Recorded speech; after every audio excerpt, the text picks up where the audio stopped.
Reno, you're out of your garage, as they say. What happened? Everybody left, man. It's just a special day. I don't want to throw anybody under the bus on the air, but today is a great, fantastic day. I'm happy to be here. I'm happy to see all of you. I'm happy to not be breathing in gasoline while I'm doing this. It's wonderful. All right. But now, those were relatives of yours, I gather? Yeah. Now, are they coming back for Thanksgiving, or what's the story on Thanksgiving at your place?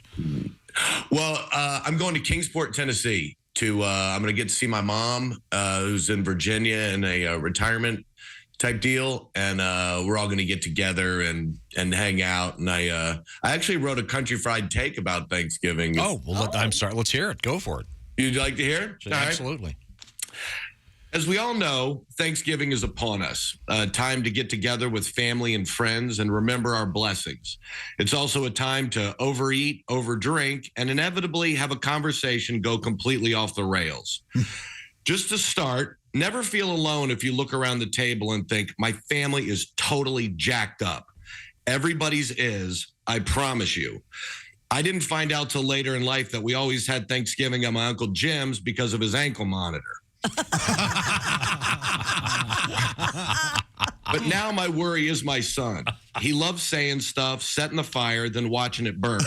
Last year, he looked at everyone at the table before we ate and said, all right, let's vote. Who thinks life begins at conception? Oh, my God. That's a good boy right there. That's a good boy. So if you have one of these kids, there's only one way to handle it. The fear of embarrassment is kid kryptonite. I remember in high school, my dad told me to cut the grass before I had my girlfriend over for dinner. I blew it off. When I showed up with my girlfriend that night, my dad was mowing the grass, and he had on nut hugger terry cloth shorts, my stepmom's pink Victoria's Secret tank top, and flip-flops with black socks on, and he's yelling over the sound of the running mower, that's a different girl than you had here last night. Check and mate.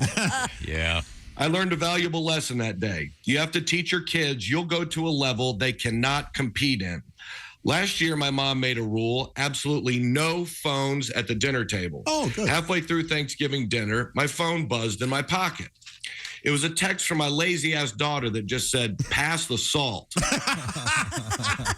My mom smacked me in the head and was like, why should these kids stay off their phones if their dad can't stay off their phones? I don't know why we have to blah, blah, blah, blah, blah. And my daughter laughed and laughed.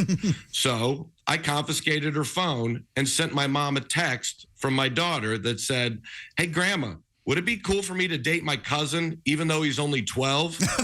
My word. You just have to get weird to end the battle abruptly. You know what I'm saying? And if there's a relative you absolutely cannot sit beside, at some point before you're seated, start a conversation with them and just say, other than the mild fever, chills, and cough, I feel pretty good. Does anybody else hear that ringing sound in their head? I promise you, they won't sit anywhere near you. And if you have elderly relatives, give them a list of buzzwords that if they hear, they'll know it's time to excuse themselves. Words like Kanye or Yee, Alec Baldwin, Will Smith, The View, Hannity, Epstein, Mr. Pelosi, Hunter Biden, Elon Musk. The list goes on and you can make your own. And if you do have little kids, hit me up and DM me for my Aunt Lucille's mashed potato and Benadryl casserole recipe. And just remember, as you look around the table at the group of misfits, that they're your misfits. And as tough as the holidays can be, stop and breathe it in, because when they're gone, you will miss them. If you look hard enough, we all have something to be thankful for, and I'm thankful for all of y'all today. And if you happen to be by yourself at Thanksgiving, that can be something to be thankful for, too. I'm Reno Collier, and that's my country fried day. Very nice. Very good. Thank you very much. I'm sorry, was it Uncle Jim that had the ankle monitor? Yeah. Oh, Yeah. That's and awesome. his house, he had this like the smallest house, and everyone's like, why do we keep coming here? People are sitting outside. Like, what is the